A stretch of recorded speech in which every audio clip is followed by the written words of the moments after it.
예, 무대 정리가 지금 마무리가 됐을까요? 네, 발표자분들 무대 위로 이동해 주시면 감사하겠습니다. 네, 이제 오늘의 마지막 세션, 세 번째 세션, 기업의 기후 대응 현장 사례와 전략 시작하겠습니다. 네. 세션 3에서는 국내외 주요 기업들이 추진하고 있는 기후위기 대응 전략과 탈탄소 실천 사례를 중심으로 말씀 나누겠습니다. 그럼 세션 3 진행을 맡아주실 좌장님을 먼저 소개해 드리겠습니다. 이번 세션의 좌장은 강성진 고려대학교 경제학과 교수이자 한국경제학회 수석 부회장님께서 맡아주셨습니다. 좌장님께서 우리 발표자분들 소개를 해주시면서 세션 진행하시겠습니다. 마이크를 좌장님께 넘기겠습니다. 예, 감사합니다. 예, 마지막 세션 사회를 맡은 고려대학교의 강성진입니다. 지금 시간도 빡빡하고 이제 오신 분들도 힘들고 그래서 저희들이 사회자는 최대한 시간을 줄여서 끝나는 시간은 계획대로 끝날 수 있도록 하겠습니다. 사실 뭐 간단히 드리면은 전 세계가 앞에서 세션에서 계속 나왔습니다만 2050년까지 우리 기후재단 이름처럼 넷제로 탄소 중립을 하겠다고 목표를 세웠고요.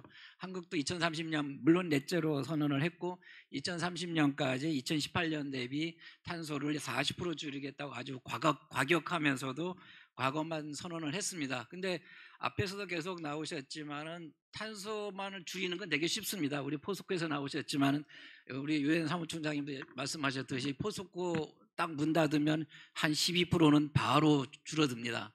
거기에 다른 기업까지 다 줄어들면 20%는 그대로 올해 줄일 수 있거든요. 근데 문제는 우리 세션의 주제이기도 하지만은 그렇게 했을 게 아무런 이득이 없다는 거죠. 그래서 우리도 먹고 살면서 경제 성장도 하고 기업들이 성장을 하면서 탄소를 줄이려고 하니까 어려운 거죠. 그래서 뭐 기술 얘기도 나오고 파이낸스 얘기도 나오는데 그런 차원에서 우리나라 기업들하고 공공기관들이 어떤 식으로 탄소 중립 선언을 전략을 짜고 있고 어떠한 영업 전략을 짜고 있는지 오늘 마지막 세션의 주제이겠습니다. 그래서 발표자분이 5분인데요.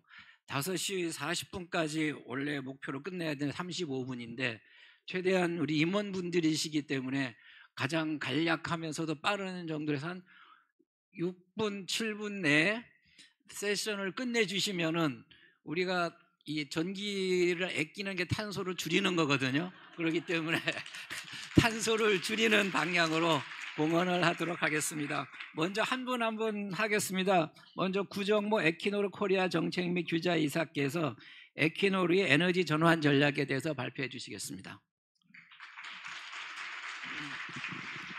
네, 안녕하십니까. 저는 에키노르라고 노르웨이 회사입니다. 노르웨이 회사에서 근무하고 있는 구정모라고 합니다.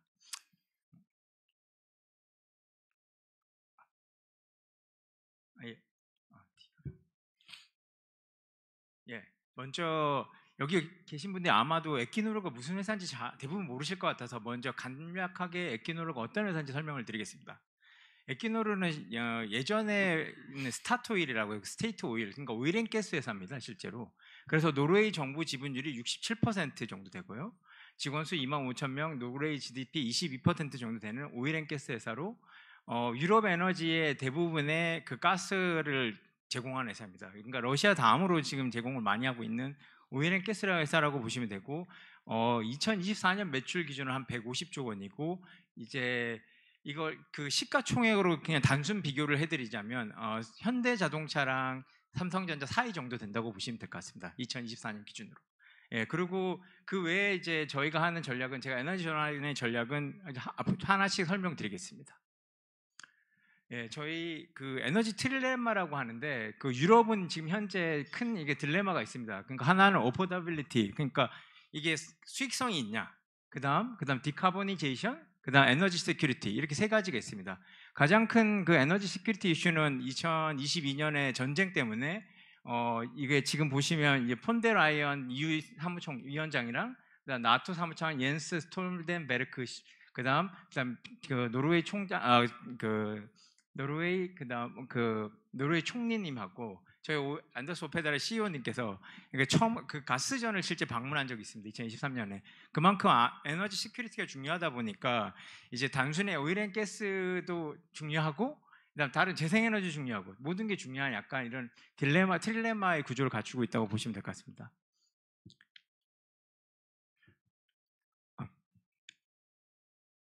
저희 에키노르는 2035년까지 약 30에서 40% 가량을 줄이려고 그 CO2 배출량을 줄이려고 합니다. 근데 보시면 아까도 말씀드렸듯이 오일앤가스의 삶입니다. 근데 어떻게 그러면 CO2 배출량을 줄일 것인가에 대해서 이제 다양한 전략들이 있습니다. 그러니까 첫 번째가 옵티마이즈 오일앤가스, 그다음 스코프 1 플러스 2 이격션, 그다음 리뉴어블 에너지, 그다음 CO2 스토리지, 그다음 디카보나이즈 에너지, 그다음 어더 이렇게 해서 목표가 2035년까지 30에서 40이고 2050년까지 사실상 넷제로를 달성하는 게 목표입니다. 그리고 이 그 각각의 CO2를 2030년까지 어떤 식으로 줄일 거냐를 보시면 오퍼레이션 단계에서 어떤 지금 트롤비, 슬레임피너, 구드렌 이런 거는 다 사실상 유전입니다. 유전에서 어떻게 이제 그 각각의 그 어떻게 CO2를 줄일 것인지를 전략을 짜고 있는 그 전략인데요. 이걸 좀 디테일하게 말씀을 드리면 예를 들면 요한 수베르드룹이라는 그 전 세계에서 가장 그 에너지 효율이 높은 유전이 있습니다. 근데 보시면 유전이 어떤 식으로 효율이 높냐 이렇게 단순히 생각하실 텐데 이 유전은 일단 노르웨이 해안에서 한 140km 정도 떨어져 있습니다. 그런데 실제 전력은 수력 발전을 연계했습니다. 대부분의 유전들이 안에 자체 가스를 퍼서 거기서 생산을 하고 그걸 통해서 오일앤가스를 생산합니다. 근데 이 요한 스베르트룹은 반대로 그 노르웨이 본토에서 전기를 생산해서 그걸 연결합니다. 근데 노르웨이 본토는 90%가 수력 발전입니다. 그러니까 사실상 약간 뭐 재생에너지처럼 그 오일앤가스를 생산한다고 보시면 될 것 같습니다. 그리고 그 외에도 이제 고효율 생산 설비, 디지털 기술을 활용해서 에너지 사용량을 줄이고, 그다음 인프라를 최대한 활용해서 최적화된 유정 설계 같은 걸 하고, 그다음 높은 회수율이라고 하는데 이게 그 각각의 그 유전들은 실제 유전에 예를 들어 100이라는 오일이나 가스가 있어도 다 채굴을 할 수가 없습니다. 기술적인 한계도 있고 그다음 여러 가지 기술이 들기 때문에 그래서 보통 40% 정도 되는데 실제 평균이 이 요한 스베르트룹 같은 경우는 66% 이상이고 뭐 향후에는 75%까지 높이려는 목표를 가지고 있습니다. 예, 다음으로 저희 그 에키노르에서 하고 있는 CO2 CCS 아까 참모총장님도 말씀하셨고 여러분께서 말씀하시는 카본 캐처 스토리지 앤 유틸라이제이션 그 프로젝트 플러스 이제 하이드로전 암모니아 프로젝트가 현재 진행되고 있는 지역을 저희가 보여주고 있습니다. 현재는 이제 실제 운영되는 건 제가 바로 다음 페이지에 설명드릴 건데 노던 라이트라는 그 실제 카본 캡처 저장하는 곳이 있습니다. 거기를 통해서 현재 진행 중인데 보시면 이제 이렇게 실제 이게 터미널이고요. 그 노르웨이 베르겐이라는 지역에 있는 모던 라이트 터미널입니다. 그리고 이게 세계 최초로 상용화된 CO2 전용 운용선입니다. 이 운전선을 통해서 시멘트 공장에서 여기에 그 CO2를 옮겨서 이 CO2를 여기 저장하는 이런 시스템으로 보시면 될 것 같습니다. 그럼 지금 이 그 베르겐에 위치한 로던 라이트에서 그 파이프라인을 연결해서 한 100km 정도 떨어져 있는 유전에 CO2를 묻는 이런 구조로 보시면 될 것 같습니다. 그리고 다음으로 이게 저희가 어떤 식으로 이제 그 디카보나이징을 할 거냐를 보여드린 건데 한쪽은 이제 보시면 쉐이핑 마켓 그다음에 파이오니어 테크놀로지로 이렇게 구분해 놨는데 그러니까 기존에 아까 말씀드렸던 이제 오일앤가스 쪽에는 이제 카본 어떤 식으로 이렇게 줄일 것이고 향후에 저희가 하려고 하는 그 파이오니어링 테크놀로지에는 에너지 스토리지도 실제로 미국과 유럽에서 실제 하고 있습니다. ESS 그 한국에서도 최근에 배터리 그 입찰이 있었는데 BESS 저희 미국이나 유럽에서는 저희도 실제로 그 사업을 하고 있습니다. 그리고 이제 그 다음에 가장 자세히 설명드릴 게 이게 플로팅 오프쇼 윈드라는 게 있습니다. 그러니까 플로팅 오프쇼 윈드를 설명을 드리면 바로 이건 넘어가고 저희가 먼저 이제 에키노르 전체 글로벌 해상풍력 저희 포트폴리오를 먼저 보여드리면 미국의 엠파이어 윈드가 800메가고요. 그다음 발틱이라서 폴란드 2.5기가, 그다음 독일의 아르코나가 385메가. 이게 지금 파란색으로 된 건 실제 오퍼레이션 중인 겁니다. 운영 중인 거고, 빨간색이 지금 건설 중인 거고, 그다음 이제 개발 중인 게 이렇게 그 녹색으로 보시면 될 것 같습니다. 그리고 특히 빨간색 중에 이제 파란 글씨로 세계 최대 부유식 해상 풍력, 세계 최초 부유식 해상 풍력 이렇게 두 개로 제가 구분해 놨는데 부유식 해상 풍력이 뭔지 간단하게 설명을 드리면 일단 먼저 이거는 저희가 아까 방금 보여드렸던 저희의 글로벌 그 오퍼레이션 중에 이제 이용률을 하고 이제 어떻게 발전이 되고 있는지 보여주는 겁니다. 근데 하이윈드 스코틀랜드랑 이제 하이윈드 탐펜이라고 지금 써 있는 두 개가 있는데 저 두 개가 부유식 해상 풍력입니다. 보시면 이용률이 50%입니다. 이 50%란 말은 저희가 만약 1기가를 생산하면 500메가는 실제 그 발전이 계속 된다고 보시면 될 것 같습니다. 1년 내내. 일반적으로 태양광이 이용률이 10%, 20%가 안 됩니다. 근데 이제 아까 말한 부유식 해상풍력은 오퍼레이션 율이 아까 다른 거랑 비교를 해도 굉장히 높습니다. 50% 이상으로. 이게 이제 소위 말하면 이제 어떻게 이제 그 풍력이 발전한 그 역사를 보여주는 건데 처음에는 온쇼입니다. 그러니까 바닥에 그냥 육상에 꼽는 거고 그다음 모노파일이라 해서 그 바다에 꼽는 건데 해상 풍력인데 바다에 일자 형태로 꼽는 거고 그다음 자켓 형식으로 발달했고 그다음 이제 이 스파가 이제 부유식입니다. 스파는 이제 일자 형태로 이제 물에 이게 둥둥 떠 있는 거고. 네. 빨리 진행하겠습니다. 그리고 그 다음에 지금 현재가 세미 이렇게 잠수정처럼 생긴 거라고 보시면 될 것 같습니다. 그래서 현재 이렇게 진행 중이고, 지금 이게 발전 현황입니다. 세계 최초의 V식 해상 풍력이 데모가 2.3이었고, 최초는 아닙니다. 그러니까 했던 거고, 그리고 현재는 이제 저희가 한국에 하려는 게 이제 보시면 이건 제가 빨리 넘어가겠습니다. 자세한 설명을 자료로 대체해 주시면 될 것 같습니다. 이것만 하나만 설명드리면 이 설비가 현재 두 개 굴폭이랑 스노레라는 지역에 부유식 해상 풍력을 통해서 전기를 공급하고 있습니다. 이 두 개는 원전이 아니라 죄송합니다. 유전인데 유전의 전기를 부유식으로 공급한다고 보시면 될 것 같습니다. 그리고 마지막에 한국에서 하고 있는 사업을 간단히 설명드리면 현재 이제 반딧불이라는 사업을 저희가 울산 지역 앞바다 한 55에서 60km 떨어진 데서 하고 있습니다. 그리고 규모는 750메가고 750메가 되고 15메가급 그 터빈을 사용할 예정입니다. 일단 이상 마치겠습니다. 감사합니다. 예, 감사합니다. 시간을 충분히 못 드려 죄송합니다.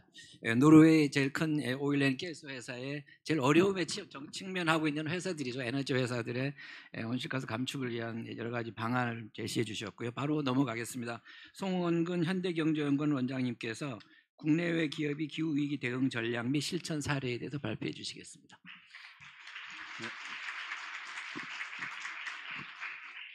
네, 반갑습니다. 현대경제연구원의 송원근 원장입니다. 저는 오늘 그 국내외 기업의 기후위기 대응 전략 및 실천 사례를 발표를 하는데요. 아마 오늘 들으시는 내용 중에는 제일 좀 쉽게 여러분들이 들으실 수 있을 거라고 생각이 됩니다.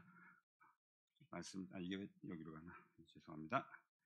자, 보시면은 기후위기와 기업 경영에 대해서 말씀을 드리고 실패와 교훈, 성공과 비교 후 그리고 시사점으로 이런 순서로 말씀드리겠습니다. 여기서 뭐 실패했다 그래서 그 기업이 잘못했다 아니면은 그 기업들이 문제가 있다 이렇게 말씀드리는 건 아니고요. 이 기후위기라는 게 새로운 현상이고 그에 따른 규제 그다음에 시장의 그 흐름이 달라지기 때문에 거기에 따라서 기업들이 시행착오를 거치는 과정이라고 보시면 될 것 같습니다. 기후위기 대응은 이제 기업의 사회적 책임 차원을 넘어서 경쟁 전략으로 전환되고 있습니다. IBM의 기업가치연구소에서 2023년에 ESG 데이터 커넌드럼이라는 보고서를 냈는데요. 이게 한 22개국 34개 산업 한 2,500명 정도의 경영진을 대상으로 설문조사를 한 겁니다. 이 설문조사에 참여한 임원의 72%가 ESG를 비용 요소가 아니라 수익 창출 요인으로 인식을 하고 있습니다. 단순히 이제는 기업 이미지 개선 차원이 아니라 시장 점유율 확대 및 수익 창출 수단으로 기후 대응을 인식하기 시작했다는 겁니다. 근데 여기 왜 커넌드럼이라는 말이 들어가 있냐?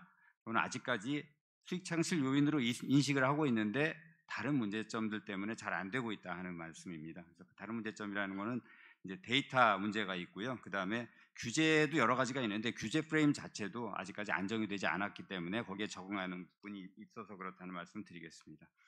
그리고 보스턴 컨설팅 그룹에서 2024년에 제4차 탄소 배출량 조사를 했습니다. 이 조사 대상이 26개국 1864개 기업인데요. 이 중에 25%가 탈탄소화 편익은 연 매출액의 7% 2억 달러 이상이라고 응답을 했습니다. 이 말씀은 이제 기후위기 대응은 이제 보여주기식, 뭐 기업의 이미지 개선 이런 것이 아니라 실질적으로 수익에 영향을 주는 경쟁 전략으로 전환하고 있다. 이런 흐름이다는 걸 말씀을 드리겠습니다. 그래서 기업의 기후위기 대응 패러다임 변화인데요. 사회적 책임일 때는 이게 CSR, 사회적 책임이고 기업 이미지 제고하고 리스크 회피하는 식의 관점일 때는 행동이 이제 홍보 중심이죠. 실질적인 변화라기보다는 그러다 보니까 이제 그린워싱 논란이 일어나고 소비자나 투자자 불신이 나타나게 됩니다. 생존 전략으로 넘어가게 되면은 규제에 대응하고 공급망의 요구를 충족을 하고요. 뭐 아리백이라든가 이런 것들이 나타나죠. 그리고 투자자 압력이 생깁니다. 그러면은 행동이 아리백 가입, ESG 공시, 탄소 중립 로드맵 수립 이런 식으로 바뀌고 이런 효과는 이제 리스크가 최소화되는 효과가 있습니다. 이제 경쟁 우위를 확보하는 비교 우위 확보 이런 관점으로 가게 되면은 이것을 새로운 성장 동력으로 활용하고 이렇게 되면은 행동은 기후테크에 대한 투자, 그다음 밸류 체인을 통합해서 탄소 배출을 감축하는 이런 형태로 나가고 넷제로 프리미엄 브랜드 출시하게 되고요. 이렇게 되면 효과는 소비자 선호도가 상승하고 투자 유치, 경쟁사 대비 우위 확보 이렇게 나오게 됩니다. 자, 이제 실패 사례를 좀 보도록 하겠습니다. 실패 사례라고 하는 게 뭐 커다란 문제가 아니지만 여러분 잘 아시는 이제 그린워싱 문제라고 볼 수가 있는데요. 첫 번째 사례가 이제 패션 기업의 그린 라벨 캠페인 역풍인데요. 여기 나오는 기업들, 뭐 기업 이름을 제가 넣을까 말까 하다가 뭐 잘 아시는 거고 크게 이게 기업들한테 문제가 있는 건 아니고 이런 일이 있었다는 정도로 말씀드리는 겁니다. 아웃도어 액티비티 하시는 분들은 잘 아는 기업들입니다. H&M이나 노로라, 그다음에 이제 데카틀론 이런 기업들인데 솔직히 말씀드리면 저는 잘 모릅니다. 이런 기업들 아웃도어 액티비티 잘 안 하기 때문에.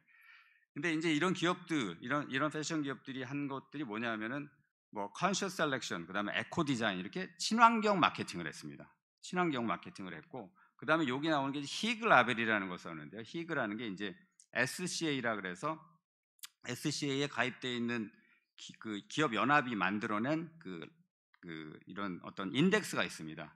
인덱스를 통해서 그 인덱스에서 이렇게 충족을 하고 있어서 우리는 친환경 제품이다, 친환경 기업이다 이런 식으로 마케팅을 한 거에 대해서 노르웨이 소비자청, 그다음에 네덜란드 ACM, 이런 영국 CMA도 그렇고요. 요 히그 라벨에 대해서 신뢰성이 없다 그래서 사용 경고를 내렸고요. 네덜란드 같은 경우는 H&M하고 데카틀론에 대해서 시정을 하라고 얘기했고, 뭐 벌금은 매기지 않았습니다만 기부를 하라고 이렇게 얘기를 했습니다. 그리고 영국 CMA 같은 경우는 그린워싱 시정 요구를 했고, 그다음에 이제 다른 기업들에 대해서는 이제 소송이 많이 들어왔습니다. 네, 그 영국 CMA는 그린워싱 시정 요구를 했고, 다른 부분에서는 이제 시정 요구를 했는데 이 문제점이 뭐였냐면은 사실은 실제보다는 어떻게 보면 캠페인에 더 집중을 했다 이렇게 말씀드릴 수가 있습니다. 공급망 실사라든가 성과 공개라든가 이런 것들이 없이 앞으로 이렇게 하겠다 하는 어떻게 보면은 좀 의욕을 조금 더 강하게 보인 것이 이런 현상을 나타나게 하지 않았느냐.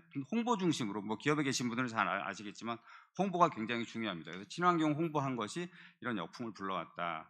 이렇게 되고 이제 석유 메이저의 탄소 중립 광고도 마찬가지로 역풍을 불러일으켜서 여러 가지 광고 금지도 나타나고 그다음에 다수 소송으로 이런 결과를 가져왔다. 이렇게 말씀드릴 수가 있습니다.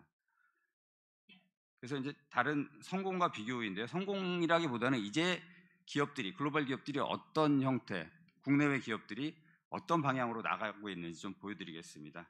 지멘스 같은 경우는 제품 생애주기 에코 디자인 전략을 씁니다. 그리고 레드 프로세스라 그래서 제품의 라이프 사이클에 걸쳐서 지속 가능성을 고려한 전사적 설계 표준화입니다. 제품 설계 단계에서부터 탄소 배출량, 에너지 효율, 유해물질 저감, 자원 회수율 등을 정량적으로 검토를 하는 거고, 그랬을 때 2024년 기준으로 지멘스 전체 제품 서비스 포트폴리오의 54%가 레드 요건을 부분적으로 충족하고 있다. 이렇게 되면 이제 시장 접근성 강화가 되죠. 그러니까 시장 접근성 강화라는 것은 유로의 에코 디자인 디렉티브라든가 미국의 에너지 효율 표준 등 글로벌 규제를 선제적으로 충족시키고요. 이러다 보니까 에너지 절감형 재활용 용이 제품은 고객 기업의 ESG 목표 달성에 직접 기여하게 되고, 그 다음에 이런 자원 절약, 재활용성 강화에 따른 원가 절감 효과도 나타나게 됩니다.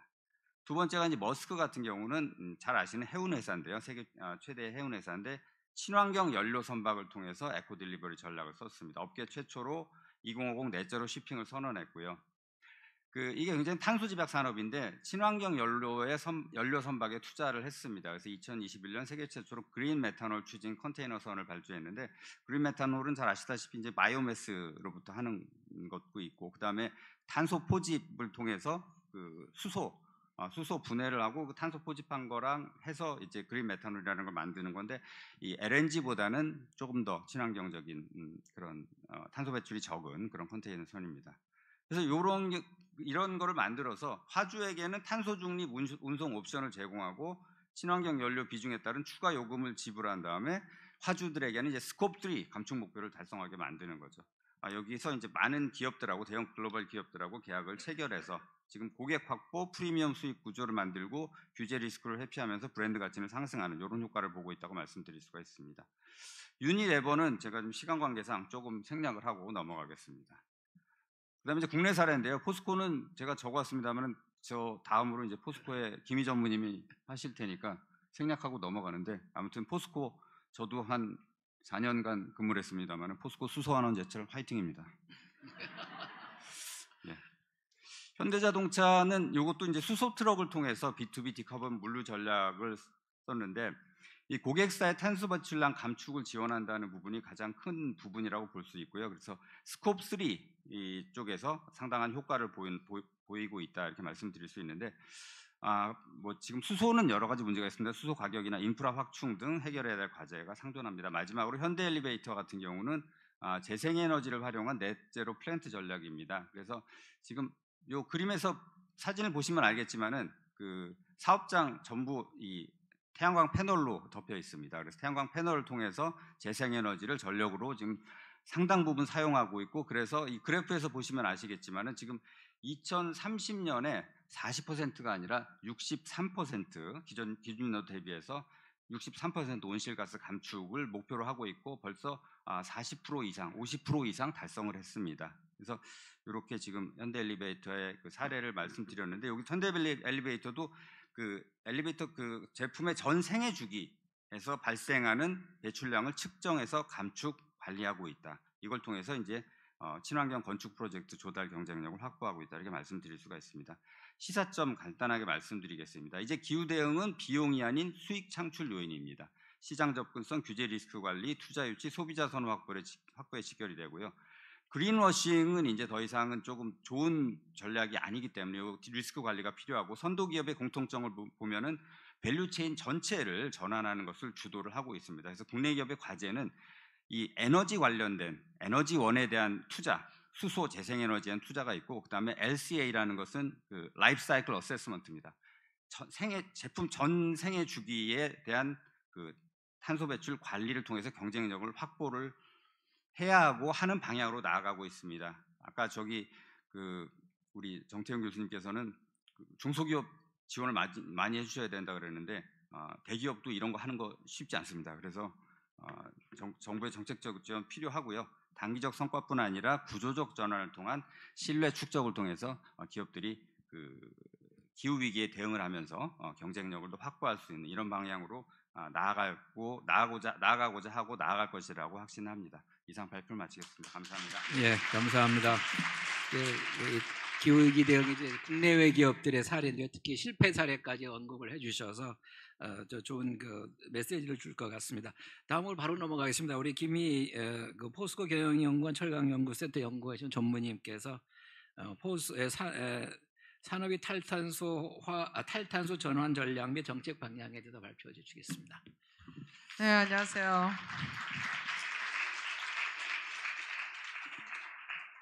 아니 오늘 산업으로는 제일 많이 언급된 포스코에서 왔습니다. 네, 아마도 이사장님께서 계속 여기에 저를 부르는 거는 많은 분들이 궁금해하고, 그리고 또 어떤 부분에 있어서 포스코가 노력하는지에 대해서 설명이 필요하다고 생각해서인 것 같습니다. 저는 이제 작년까지 포스코에서 탄소 중립 전략 실장을 하고, 올해는 포스코 경영연구원에서 그 탄소 중립 전략과 정책을 하고 있습니다. 탄소 중립 전략실은 저희는 ESC라고 같이 있는 게 아니고요. 별도로 대대적으로 있었던 거는 많은 분들이 알고 있는 용광로, 그것을 대대적으로 전환을 전체적으로 해야 됩니다. 그래서 일반적으로 ES 관점에서 하는 일부가 아니고 산업 전체의 대전환이고, 이러기 위해서는 먼저 투자, 그 다음에 기술, R&D, 에너지 전략을 다 하는 곳이었습니다. 그래서 그렇기 때문에 회사에 지금은 포스코홀딩스라고 그룹 전체의 전략으로 옮겨갔고 미래전략본부에 있습니다. 그 정도로 대대적으로 하고 있고요. 많은 분들이 언급하는 거는 사실 탄소중립 선언 이전의 말씀이시고요. 지금 탄소중립 이후의 것은 두 가지 관점에서 할 수밖에 없습니다. 이미 NDC는 거의 법적 효력과 같이 기업이 지키지 않으면 안 되도록 정부와 시민사회가 다 보고 있습니다. 그렇기 때문에 지켜야 되는 거고요. 또 하나는 정부의 그러한 정책하고 상관이 없이 여러분들이 몰고 있는 자동차, 가전 이런 저희에게는 고객사에서 그것을 요청을 해서 탄소 저감제를 요청을 해서 그걸 하지 않으면 주문을 안 하겠다고 하기 때문에 최소한 저희가 30년도까지는 그런 제품을 만들어야 되고 유럽 등에 수출을 해야 됩니다. 그러지 않으면 수출에 제약이 되기 때문에 이제는 이제 생존과 절체절명의 순간들이라고 볼 수가 있습니다. 그래서 그런 측면에서 제가 빠르게 포스코가 하고 있는 것과 정부와 같이 해야 되는 것들을 말씀드리도록 하겠습니다. 뒤로 가나요? 네. 그래서 사실 철강 산업의 쌀이라고 할 정도로 대한민국의 제조업의 도약에 지렛대였습니다. 그렇지만 이제 이러한 것들이 철강이 우리의 일상에서 핵심 소재이면서도 대체제가 없는 것이 어떤 국가 제조 존립의 기반입니다. 그런데 방금도 많은 분들이 언급하듯이 산업의 어떤 영웅에서 기후 악당이라는 오명을 가지고 있습니다.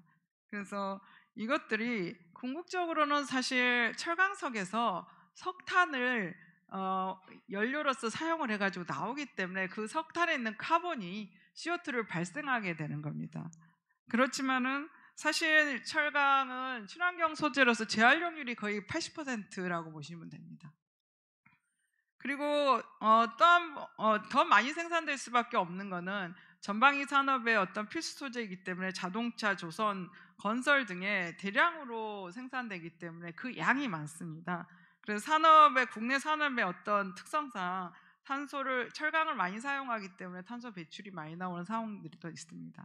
그렇지만 지금 말씀드린 대로 NDC뿐만 아니라 글로벌의 통상 규제가 기업 생존에 직결되고 있습니다. 그래서 탄소 중립이 무역 장벽에 현실화되고 고객과 투자사들이 요구하고 있고요. 유럽의 탄소 국경 조정세인 CBAM은 내년도부터 시행이 됩니다. 그래서 저탄소 CBAM은 EU 정부가 요구하는 수준이고요. 제품에 대해서는 여기에 나와 있는 글로벌 철강사들이 직접 요구하기 때문에 저희는 사실 이중고로 그걸 맞춰야 되는 상황입니다. 그래서 포스코가 2050 탄소 중립을 2022년에 1000명을 선언을 했고요. 사실 현재 상태에서 어떻게라도 탄소를 줄이려고 하는 저탄소 브릿지 기술을 만들고 궁극적으로는 수소환원 제철로 가려고 하고 있습니다. 그래서 저희가 궁극적으로 석탄을 대체하는 게 수소라고 보시면 됩니다. 그런데 간단히 개념상 저희가 가마솥에 장작을 떼서 석탄을 떼서 했던 밥을 전기 밥솥으로 바꾼다고 하면 기술 바꿔야죠. 에너지 전기로 해야 되고 청정에너지 해야 됩니다. 그렇기 때문에 똑같은 밥을 짓더라도 완전히 다른 기술과 체제를 갖추어야만 된다고 보면 됩니다. 그래서 그런 측면에서 탄소인 카본을 했던 것을 대체를 하는 것이고요. 이것을 수소로 대체하는 게 수소환원 제철입니다. 그래서 수소환원 제철은 지금 기술 개발을 가속화해서 기초연구하고 랩 단계의 수준은 벗어났고요. 이런 걸 위해서 작년에 수소환원 제철에 대한 개발센터를 개소를 했고 올해 연말 내지는 내년에 수소환원 제철에 대한 데모플랜 30만 톤에 대해서 착공을 할 예정입니다. 그리고 전기로는 이미 작년에 착공을 해서 26년 초에 전기로 250만 톤에 대해서 실제 가동할 예정입니다. 그리고 수산화 제철에 대해서는 지금까지 저희만의 노력이 아니라 국회, 정부, 산업부, 뭐 가기부 할 거 없이 국가 전략 기술로 만들어서 이거에 대해서 데모 플랜트를 해야 된다는 그런 이슈화가 돼 있고 이러한 측면에서 에너지 전략까지 함께 정부가 해나가야 된다고 봅니다. 그래서 재생에너지 비율이 재생에너지뿐만 아니라 뭐 친환경 청정 에너지가 많이 필요하고요. 그린 수소가 필요합니다. 그래서 저희가 수산화 제철을 아무리 많이 기술 개발해도 에너지에 대한 인프라가 정부와 함께 노력하지 않으면 안 되는 거라고 봅니다. 그래서 그런 측면에서 사실 탈탄소 시대는 청정에너지 시대로 가는 거는 저는 진정한 산업혁명이라고 생각하는 게 1차 4차 산업은 다 어떤 생산 수단이 바뀌었지 화석연료 시대였습니다. 그런데 이 에너지가 바뀜으로써 완전히 다 바뀌는데 이러한 측면에 대한 대대적인 전환이라 생각하지 않고 그냥 일부의 전환이라고 생각한 파라다임을 좀 바꿨으면 좋겠습니다. 그래서 이제는 단순한 환경정책이 아니고 에너지 산업 사회정책의 전체 시스템을 바꾸는 정책이라고 봤으면 좋겠고요. 다른 주요 글로벌 해외 주요국들은 이제 이걸 통해서 제조업을 재건한다든지 기술의 자립 그리고 통상 헤게모니를 확보하기 위한 국가 핵심 전략을 하고 있습니다. 이유도 마찬가지로 글로벌의 탄소 중립의 규범을 하려고 하고 있고 뭐 미국은 약화됐습니다만은 제조업에 불러서 생각보다 수소라든 CCUS 인프라는 이미 많이 시행되고 있습니다. 중국도 많이 에너지 강국으로 가기 위한 노력들을 하고 있고요. 그 중에서 일본 같은 경우는 GX 그린 트랜스포메이션이 국가의 경쟁력을 좌우하는 시대로 경제 성장과 연결했습니다. 그래서 이거에 그린 시장을 형성하겠다는 얘기고요. 이걸 탄소 중립을 사회 실현을 미션 지향 산업정책 1위로 했습니다. 그래서 국내 투자와 혁신 그리고 소득을 강화시켜서 국가의 성장과 경쟁력을 향상시키는 쪽으로 하고 있습니다.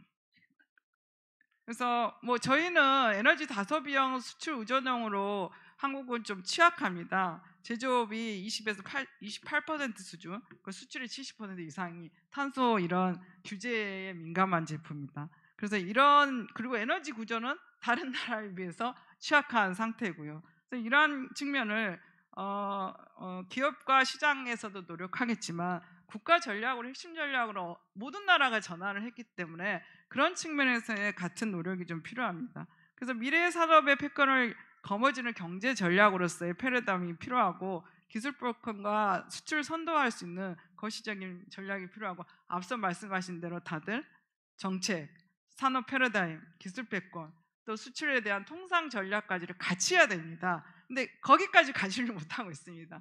탄소세가 미국에서도 발생되고 유럽에서도 발생되는 상황인데도 그래서 이런 측면에서 미래 산업에 대한 기반 확보가 필요하다고 봅니다.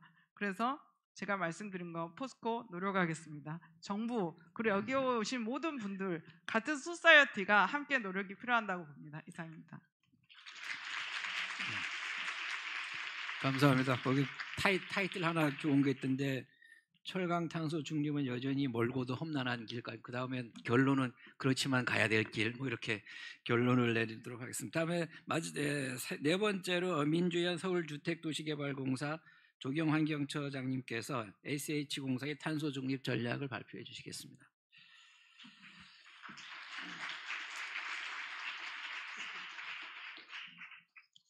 예, 안녕하십니까. 소개받은 서울주택도시개발공사 조경환경처장 민주연입니다. 저는 오늘 유일한 공기업 발표자인 것 같습니다. 우리 공사의 탄소 중립 전략과 그간 온실가스 배출량을 산정하고 감축 방안을 마련한 내용을 소개하겠습니다.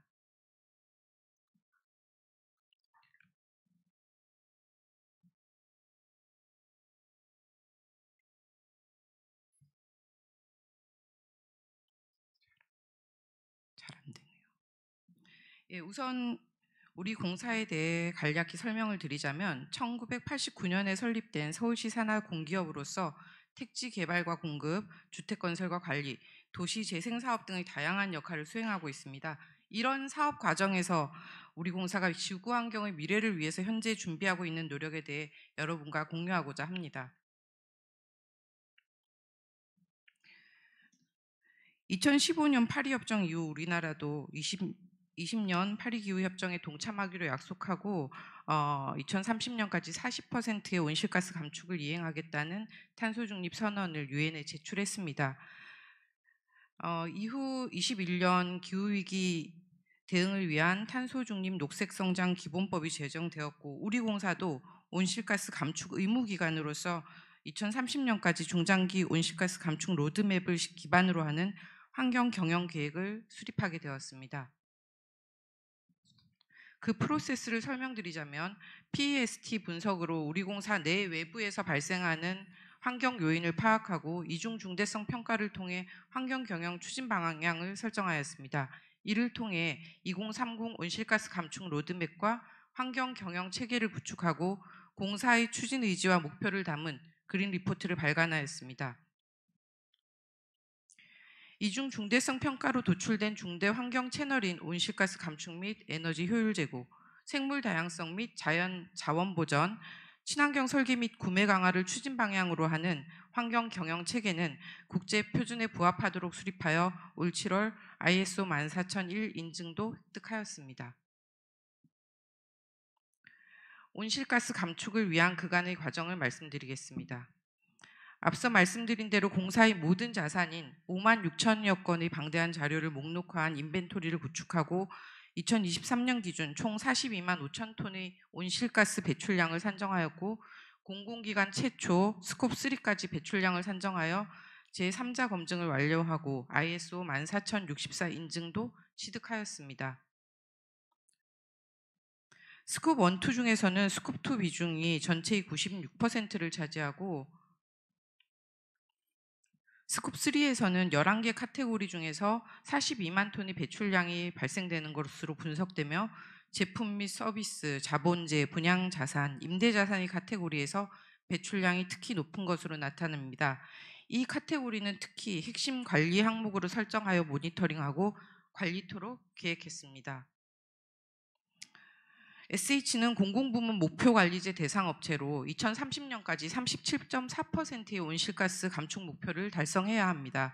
하지만 우리는 배출원별 감축 방안을 심도 깊게 모색한 바 최대 57%의 감축 목표를 설정하고 전력 소비 효율화와 친환경차 전환 등을 통해 스콥 1, 2를 감축하고 스콥 3에 대해서도 다각적인 감축 방안을 추진코자 합니다. 그 방안으로 올해 준공한 국내 최초의 저탄소 저에너지 시범단지 고덕 온비체는 현상 설계 시부터 에너지 절약형 동배치를 평가 기준에 포함하기도 하고 패시브 단열 기술과 지열, 태양광 발전, 건축물 에너지 관리 시스템을 적용해 일반 공동주택 대비 세대당 약 34%의 에너지 비용 절감 효과를 달성했습니다. 또한 우리 공사는 약 30만 호의 임대주택을 관리하고 있어서 세대별 에너지 효율 개선이 주는 온실가스 저감 효과가 상당합니다. 그래서 기거주 입주민의 세대 내 자재에 대해서도 수선 주기가 도래하면 고효율 자재를 선택하고 있습니다. 고효율 컨덴싱 보일러와 LED, 절수형 수정 교체 등을 통해서 다양한 방법으로 탄소 중립 방안을 모색하고 있고 이는 또한 저희 임대아파트에 거주하시는 청년, 신혼부부, 노령층 등 주거비 부담이 큰 계층에 실질적인 혜택을 제공하는 역할을 수행하게 됩니다. 또한 철거공사 혹은 건설공사 시 발생하는 폐기물의 매립과 소각을 최소화하고 건설 폐기물 재활용률을 96%까지 달성하는 등 폐기물 자원화를 극대화하기 위한 촘촘한 관리 체계를 운영하고 있습니다. 또한 개발 사업으로 인한 녹지 훼손 시 더 생태적으로 가치 있는 녹지 공간을 조성하고 멸종 위기종 보전을 위해 개체 이주와 서식 공간 조성 및 모니터링의 지속적 노력을 기울이고 있습니다. 우리 공사는 공사와 지역사회의 지속 가능성에 환경 보호를 중요한 가치로 인식하고 사람과 환경의 조화를 이루는 고품격 도시를 건설할 것이라는 서울주택도시개발공사 임직원의 다짐을 이 자리에서 전하며 발표를 경청해 주셔서 감사합니다. 예, 감사합니다. 세치공사의 경영만 아니라 건설, 임대주택 등 여러 가지 사업화 중에서 온실가스 어떻게 줄일 것이라는 전략을 소개해 주셨습니다. 이제 마지막으로 우리 김세준 호반건설 전무님께서 호반건설의 탄소 중립 전략과 ESG 동반 성장에 대해서 발표를 해 주시겠습니다.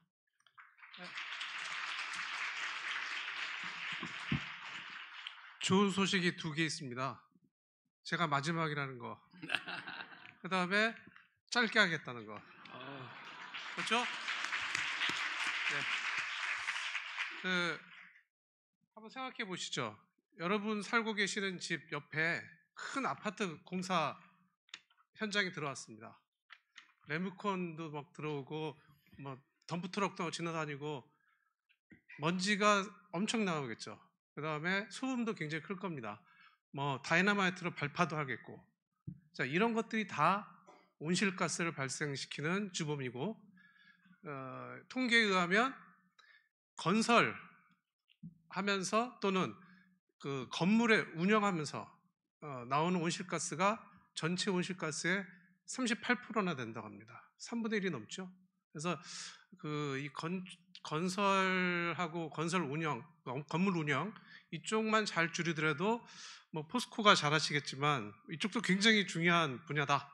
탄소 감축을 위해서 그렇게 생각합니다. 이거는 뭐 넘어가겠습니다. 지금까지 열심히 들으셨죠? 탄소 중립은 굉장히 중요하다, 필수다. 이거 넘어가겠습니다. 38%라는 숫자를 기억을 해주시고요. 건설하는 데는 이 중에 10%입니다. 건물 운영이 28%가 되겠죠. 아까 라이프 사이클 어세스먼트 우리 얘기하셨는데 건설에는 이제 건설 처음에 시작하는 설계부터 시작해서 건설이 있고, 그다음에 건물 운영이 있고, 나중에 해체까지 해야 되잖아요. 이걸 총 라이프 사이클이라고 하면 이 전 과정에서 탄소가 배출이 됩니다. 그래서 이 전 과정을 관리하는 게 필요해요. 그래서 그 중에 특히 건물 운영하고 그 다음에 자재 생산 이쪽 분야에서 차지하는 탄소 배출이 3분의 2나 됩니다. 이걸 어떻게 줄이느냐가 굉장히 중요하다고 저희는 생각하고 있습니다. 그래서 여기 시사점은 뭐냐면 에너지 효율을 높이고 그런 자재가 필요하고 또 친환경 자재를 많이 써야 되겠죠. 이것들은 다 투자가 필요하고 비용이 수반됩니다. 민간 기업은 이거에 특별히 비용 문제이기 때문에 쉽지 않습니다. 이거를 그냥 자체적으로 해결하기가.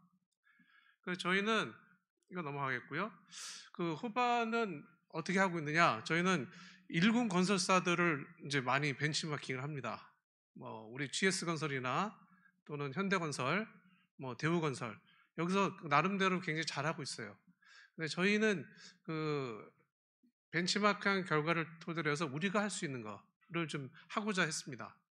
저희는 뭐 아시는 분 많이 아시겠지만 뭐 상장 회사도 아니고 또 저희가 은행에서 돈을 빌려서 돈을 빌리기 위해서 ESG 실적이 필요하고 그런 것들은 아닙니다. 저희는 그저 우리가 할 수 있는 것부터 하고 싶었습니다. 그래서 3가지로 저희는 진행을 했습니다. 먼저 실시간으로 탄소 배출이 얼만큼 되고 있는지 실시간으로 저희가 모니터링하는 시스템을 만들어 보자. 도대체 얼만큼 변화가 되는 CO2가 배출되는지 알아야 감축할 거 아닙니까? 그게 저희만 하더라도 한 200개 현장이 넘습니다. 거기서 얼만큼 변화가 되는지 알 수가 없었고요. 그걸 알고자 하는 온라인 시스템을 저희는 자체 개발했고, 그 다음에 중요한 거는 저희 회사뿐만 아니에요. 협력회사들이 저희만 해도 한 200개가 넘습니다. 협력회사들은 이런 탄소 감축을 생각할 여력이 없습니다. 그래서 우리 협력업체들을 어떻게 하면 같이 동참시킬 것인가, 교육을 가르쳐 줘야죠. 진짜 그게 필요하다 보였고요. 그다음에 3번째는 기후테크 육성하는 것 중요하지만 저희가 이 기후테크 기업을 투자하고 또 거기로부터 이제 저희 현장에 직접 적용하고, 이건 굉장히 좋은 선순환이 일어난다는 생각이 들었습니다. 충분히 이렇게 3가지 분야에서 진행을 하고 있고요. 어떤 실시간으로 저희가 스코프 1, 2 쪽에 해서 탄소 배출량을 실제로 지금 저희가 모니터링하고 있고, 굉장히 놀라운 사실은 이렇게 모니터링만 했는데 탄소 배출량이 12.6%나 감축이 됐어요. 대단합니다. 만약 이걸 관리하면 뭐 한 30% 가까이 될 수 있을 거라는 생각이 듭니다. 이게 굉장한 큰 교훈이었고요. 그 다음에 우리가 한 200개 협력회사를 선정을 했어요. 대부분의 협력회사입니다. 이분들한테 저희 비용으로 해가지고 ESG 교육을 시켰습니다. ESG는 대부분이 탄소 감축에 관련된 내용들이고요. 이분들을 매년 이렇게 교육을 시키고 있고 인센티브를 드리고 있습니다. 그래서 이게 굉장히 효과적이었다고 저희는 판단을 하고 있습니다. 그 다음에 세 번째는 기후테크 기업을 발굴을 하는데, 저희는 우리 녹색성장위원회가 열심히 발굴하고 또 지원하고 있다고 제가 말씀하셨는데, 저희는 자체적으로 하고 있습니다. 예를 들면 지금 한 8개 기업을 좀 예를 들어서 지금 했는데, 이 중에 제일 위에 보시면 텐일레브라는 회사는 하나만 소개를 드리면 모듈러 주택이라고, 여러분 현장에서 우리가 거푸집을 놓고 이 시멘트를 붓고 이렇게 만드는 철근을 조립하고 그런 게 아니고 아예 공장에서 다 만들어 가지고 와서 현장에서 조립만 합니다. 당연히 탄소가 적게 배출되겠죠. 신공법입니다. 이건 많이들 쓰고 있는데, 저희도 이 텐일랩이라는 회사를 발굴을 하고 여기에 저희가 직접 투자하고 저희 현장에 직접 적용하고 있습니다. 그리고 다른 건설사들에게 소개까지 시켜서 회사를 성장시키고 있죠. 그래서 이러한 기후테크 기업을 많이 활용하는 게 저희의 큰 목표 중에 하나입니다. 그래서 결론적으로 저희는 이 기술을 개발을 해야 되겠다. 우리 그다음에 두 번째는 이 협력사들하고 같이 해서 자재를 공동으로 조달하는 플랫폼을 해가지고 공급망 관리를 해야 되겠다. 그다음에 세 번째는 왜 탄소 국경세 같은 게 많이 생기니까 여기에 대비해서 저희가 친환경 자재를 구입을 하고, 그다음에 이런 대응하는 전략을 직접 짜야 되겠다 하는 세 가지로 하고 있습니다. 그래서 저희는 아까 얘기했을 때 기술, 그다음에 투자, 그다음에 우리 협력사들과 협업, 이런 걸 통해서 탄소 감축을 해나가고 있다. 작지만 내실 있게 열심히 해나가고 있다는 말씀을 드립니다. 이상입니다. 예, 감사합니다. 시간이 많이 늦어져서 특별히 다른 그거는 말씀을 안 드리겠습니다. 실제 저희들 세션만 비교해 보면 우리가 25분 늦게 시작해가지고 10분을 먹었기 때문에 우리가 15분 동안에 상당히 시간을 절약을 했고요. 근데 그걸 말씀드리는 게 우리 전체 포럼으로 치면은 10분을 더 했기 때문에 할당된 것보다는 탄소 배출을 더 많이 했다.